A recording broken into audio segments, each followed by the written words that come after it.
Hello students, a very warm welcome to Clifford classes. আজ আমরা যেটা পড়বো সেটা হচ্ছে মডিউল 4 এর এনভায়রনমেন্ট অ্যান্ড হেলথ থেকে লেসন 25 এর প্রিন্সিপাল অফ ইকোলজি, যেখান থেকে 13 মার্কসের কোয়েশ্চেন্স আমরা অ্যাটেন্ড করতে পারবো ক্লাস 12। ওকে, তো আজকের আমরা টপিক ডিসকাশন শুরু করি। সো ফার্স্ট আমরা জেনে নিই ইকোসিস্টেম বা বাস্তুতন্ত্র কাকে বলছে। তো এখানে আমি একটা ডেফিনেশন হিসেবে তোমাদের দিয়ে রেখেছি, আর এই ছবিতে যেমন তোমরা দেখতে পাচ্ছ, যেখানে আমি একটা পন্ডের ছবি দিয়ে রেখেছি, যেখানে কিছু অ্যানিমাল ঘুরে বেড়াচ্ছে, প্লাস চারপাশটাতে একটা গ্রিনারি আমরা দেখতে পাচ্ছি, রাইট? তো বাস্তুতন্ত্র এটা খুব আমাদের ক্লোজ, এই যে টপিকটা, যে সাবজেক্টটা আমরা পড়ছি, ইকোলজি বলে যেটা পড়ছি, সেটা হচ্ছে বাস্তুতন্ত্র, এনভায়রনমেন্ট, এই সমস্ত মানে পরিবেশ ইত্যাদি ইত্যাদি নিয়ে তাদের সম্পর্কে যাবতীয় ডিটেলস। ওকে, তো ডেফিনেশন বা ইকোসিস্টেম কি, এখানে অন্য কিছু নয়, অন্য খুব কমপ্লিকেটেড ভাবে যাব না। কিভাবে দেখব?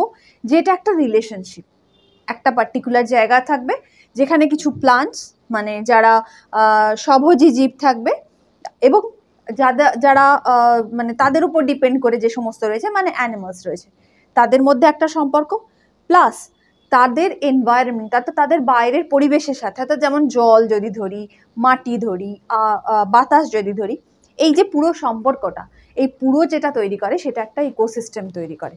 আর এটার সম্পর্কে এটা ডিটেলসের স্টাডি যখন আমরা করব, সেটা হচ্ছে কি যে ইকোলজি বলা হয়। তাহলে ক্লিয়ার হলো, ইকোসিস্টেম হচ্ছে কি যেটা একটা স্টাডি, যে স্টাডিতে আমরা অ্যানিমাল এবং প্লান্টের মধ্যে একটা পার্টিকুলার জায়গা, অবভিয়াসলি এটা মাথায় রাখতে হবে, একটা পার্টিকুলার জায়গার যেখানে প্লান্ট এবং অ্যানিমালের রিলেশনগুলো দেখব এবং তাদের সাথে পরিবেশের সম্পর্কটাকে দেখব, যে ব্রাঞ্চ অফ সায়েন্সে আমরা দেখব তাকে বলা হয় ইকোলজি। আমরা এবার দেখবো যে কম্পোনেন্টস অফ ইকোসিস্টেম। ওকে, তাহলে ইকোসিস্টেমের যে উপাদানগুলো, কম্পোনেন্ট হচ্ছে উপাদান, কম্পোনেন্ট মানে হচ্ছে উপাদান। কি কি উপাদান? দুটো উপাদানে ভাগ করতে পারি ইকোসিস্টেমে। একটা কি অ্যাবায়োটিক কম্পোনেন্ট, মানে হচ্ছে কি যে অজীবজ, আর একটা হচ্ছে বায়োটিক কম্পোনেন্ট অর্থাৎ জীবজ। স্বাভাবিকভাবে এই অজীবজ যেটা থেকে আমরা বলতে পারি, মানে যেটা বায়োটিক কম্পোনেন্ট, খুব ইজিলি আমরা এখান থেকে কি বলতে পারি, মাটি, জল, যেগুলোর মধ্যে লাইফ আমরা পাচ্ছি না বাট আমাদের জন্য খুব ইম্পর্টেন্ট, কারণ এক্ষুনি বললাম যে ইকোসিস্টেমের একটা ইম্পর্টেন্ট বিষয় হচ্ছে কি যে কি রিলেশনশিপ। ওকে, মানে বাইরের পরিবেশের সাথে আমাদের রিলেশনশিপ। একটা কম্পোনেন্ট তাহলে পেলাম, সেটা হচ্ছে কি অজীবজ, যেটার মধ্যে লাইফ আমরা পাচ্ছি না, সেটাকে কিছু ভাগে ভাগ করেছি আমি যদিও, তো সেটা আমি পরে তোমাদের আরো যত ডিটেলসে তোমরা যাবে তত আরো আস্তে আস্তে জানতে পারবে, বাট জেনারেলি এইটুকুনি যাও।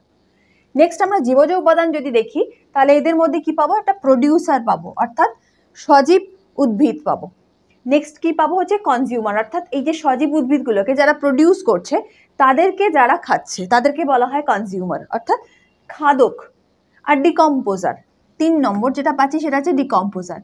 ডিকম্পোজার কি, এই উদ্ভিদ এবং প্রাণী তাদের at the end of their life, যখন একদম মানে ধরো মারা যাচ্ছে বা কোনো কারণে তাদের বডি মাটিতে পড়ছে, তো তারপরে যে কাজটা হচ্ছে অর্থাৎ ব্যাকটেরিয়া বা আদার্স যে মাইক্রো অর্গানিজমসগুলো রয়েছে, তারা করে কি সেই বডিটাকে মাটিতে ট্রান্সফার করে। ঠিক আছে, আমি খুব জেনারেল করে বললাম যে তার যে কম্পোনেন্টগুলো সেগুলোকে ভেঙে মাটি করে দেয়, তো সেটা হচ্ছে কি যে ডিকম্পোজার্স বলা হচ্ছে।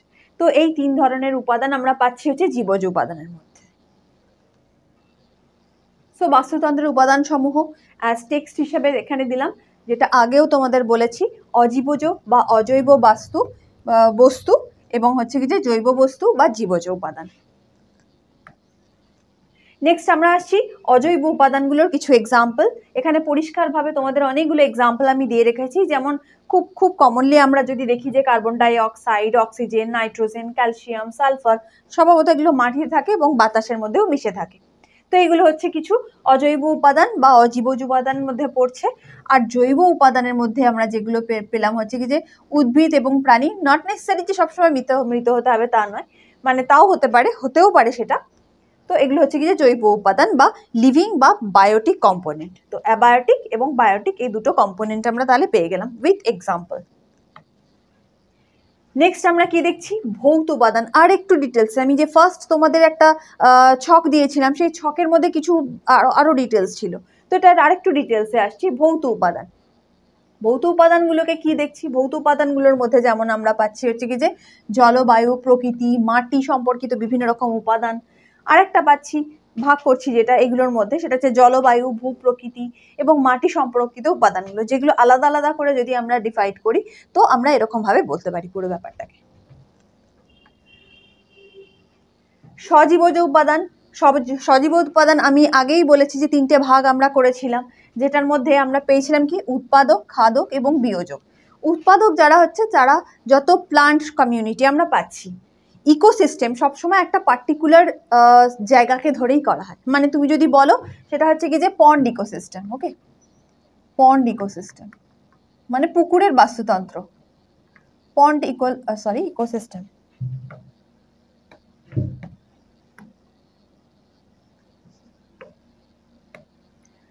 পন্ড ইকোসিস্টেম যেটা আমি ছবিতে দেখালাম। এছাড়া আর কি পেতে পারি, সেটা হচ্ছে কি যে ফরেস্ট ইকোসিস্টেম, ডেজার্ট ইকোসিস্টেম। তো এরকম পরপর অনেক ইকোসিস্টেম আমরা পাই। যদি একটার সঙ্গে একটা কম্পেয়ার করতে চাই, প্রত্যেকটা দেখবো যে প্রত্যেকটা ডিফারেন্ট। তুমি পন্ডের সাথে ডেজার্টকে তুলনা করতে পারবে না, আবার ডেজার্টের সাথে একদম যে rain forest, tropical rain forest যেগুলো বর্ষা বন যেগুলোকে আমরা বলে থাকি, তাদের সাথে আবার তুলনা করতে পারবে না। প্রত্যেকটা আলাদা, তার কারণ হচ্ছে কি যে এই উৎপাদকটা ডিফারেন্ট হয়ে থাকে। পন্ডে যেটা আমরা পাই, জলজ উদ্ভিদ যেটা পাই, ডেজার্টে আবার কিন্তু জেরোফাইটিক উদ্ভিদ আমরা পাবো, আবার ফরেস্টে আবার অন্য কোয়ালিটির উদ্ভিদ পাবো। তো দেয়ার ডিফারেন্ট, সেই জন্য তাদের উপর ডিপেন্ড করা যে খাদক তারাও ডিফারেন্ট হয়ে যায়, এবং তাদের সাথে ডিপেন্ডেন্ট যে সমস্ত বিয়োজক তারাও হচ্ছে ডিফারেন্ট হয়ে যায়। তো বিয়োজক মানে হচ্ছে কি যে ডিকম্পোজার। এগুলো আমাদের সজীব উপাদানের কিছু আরও ডিটেলস থাকলো। নেক্সট আমরা চলে আসছি হচ্ছে খাদ্য শৃঙ্খল। তোমাদের যে পরপর টার্মসগুলো রয়েছে সেই টার্মসগুলোর এবার ডিটেলসে আমরা আসছি। তো ফার্স্ট আসছে ফুড চেন বা খাদ্য শৃঙ্খল। ফুড চেন, তো যখনই আমরা একটা ইকোসিস্টেম পড়বো, পার্টিকুলার একটা ইকোসিস্টেম যখনই দেখবো, যেমন ধরো এই ছবিটাই যদি দেখো, এটা একটা গ্রাসল্যান্ড, গ্রাসের উপসঙ্গে কে রয়েছে, গ্রাসের মধ্যে আমরা গ্রাসহপারকে পাচ্ছি, ছোট ছোট ঘাস ফড়িংগুলোকে পাচ্ছি, তাদেরকে কে খাচ্ছে ফ্রগ, ব্যাংকে কে খাচ্ছে সাপ, সাপকে কে খাচ্ছে ইগল। তো এটা একটা পার্টিকুলার জায়গা, অর্থাৎ গ্রাসল্যান্ডের ইকোসিস্টেম, গ্রাসল্যান্ডের বাস্তুতন্ত্র। আবার এইটাকে যদি দেখি তাহলে এটা আবার একটা ফরেস্টের ইকোসিস্টেম, রাইট। যেমন একটা গাছ পাচ্ছি, আমি এখানে ক্যারট দিয়েছি, যে কোনো গাছ হতে পারে, তাকে খাচ্ছে র্যাবিট, র্যাবিটকে খাচ্ছে হচ্ছে ফক্স, ফক্সকে খাচ্ছে হচ্ছে লায়ন। তো এটা একটা আর একটা ইকোসিস্টেম। এই প্রত্যেকটা ডিফারেন্ট টাইপের ইকোসিস্টেম। কিন্তু ফুড চেন বা খাদ্য শৃঙ্খল কাকে বলবো, যখন খাদ্য মানে যারা প্রডিউসার, ঠিক আছে, প্রডিউসার যারা থাকে, প্রডিউসার থেকে এরকম পরপর প্রাইমারি, সেকেন্ডারি, টারশিয়ারি, এরকম পরপর মানে প্রাথমিক, খাদক, এরকম পরপর যারা আর কি একটা চেন যখন তৈরি করে, তখন সেটাকে আমরা একটা ফুড চেন বা খাদ্য শৃঙ্খল বলে থাকি। প্রত্যেকটা ইকোসিস্টেমের ফুড চেন কিন্তু ডিফারেন্ট হয়ে থাকে। কারণ একটাই মাথায় রাখতে হবে, আমাদের মেইন পয়েন্ট যেটা মাথায় রাখতে হবে কি, যে প্রডিউসার গ্রুপটা ডিফারেন্ট হয়ে যায়। কারণ ডেজার্টে যে গাছটা আমরা পাই সেটা কখনোই পুকুরে পাবো না, ঠিক আছে, আবার পুকুরে যে গাছটা পাই সেটা আবার গিয়ে তো আমি কখনোই ফরেস্টে খুঁজে পাবো না। এর সাথে সাথে আর একটা যেটা আমরা টার্ম খুব কমনলি আমরা ইউজ করবো, সেটা হচ্ছে ফুড ওয়েব। ফুড ওয়েব খুব ইজি।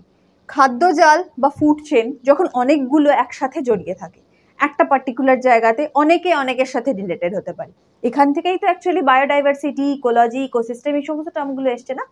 তো খাদ্য জাল হচ্ছে সেটাই যেখানে অনেকগুলো খাদ্য শৃঙ্খল বা অনেকগুলো ফুড চেন একটার সাথে একটা কানেক্টেড হয়ে থাকে, তো তাকে আমরা বলবো খাদ্য শৃঙ্খল বা ফুড ওয়েভ। এনার্জি পিরামিড, যেটা আমরা এখনই দেখলাম, ফুড চেন এবং ফুড ওয়েভ, সেটাকেই যখন আমরা পিরামিডের আকারে যখন রিপ্রেজেন্ট করি তখন তাকে বলা হয় ফুড পিরামিড। এবং ফুড পিরামিড আমরা 3 ধরনের পাই, তোমাদের খুব ডিটেলস সেগুলোতে যেতে হবে না, বাট একটুখানি ডিটেলস এটা লাগবে। যেমন তোমরা যদি এই ছবিটা যদি দেখো, তাহলে এই ছবিটাতে আমি একটা এনার্জি পিরামিড দিয়েছি। আমি এখান থেকে পরের দিন যেটা আমরা শুরু করব, পরের টপিক যেটা শুরু করব, ফার্স্ট আমি এখান থেকে তোমাদের কোয়েশ্চেনটা বলবো, কিরকম ধরনের কোয়েশ্চেন তোমরা এখান থেকে পেতে পারো। স্পেশালি ফুড পিরামিড থেকে অনেক রকমের ঘোরালো কোয়েশ্চেন থাকে, খুব ছোট ছোট একটু ঘুরিয়ে ঘুরিয়ে কোয়েশ্চেন থাকে। তো ফার্স্ট আমরা কোয়েশ্চেন্সটা এখান থেকে ডিসকাস করে আমরা পরের টপিকে ঢুকবো, ঠিক আছে। তো নেক্সট দিন পরের ক্লাসে পরের টপিক, এটা যে পরের পার্টটা সেটা নিয়ে দেখা হচ্ছে। Till then keep learning. Thank you.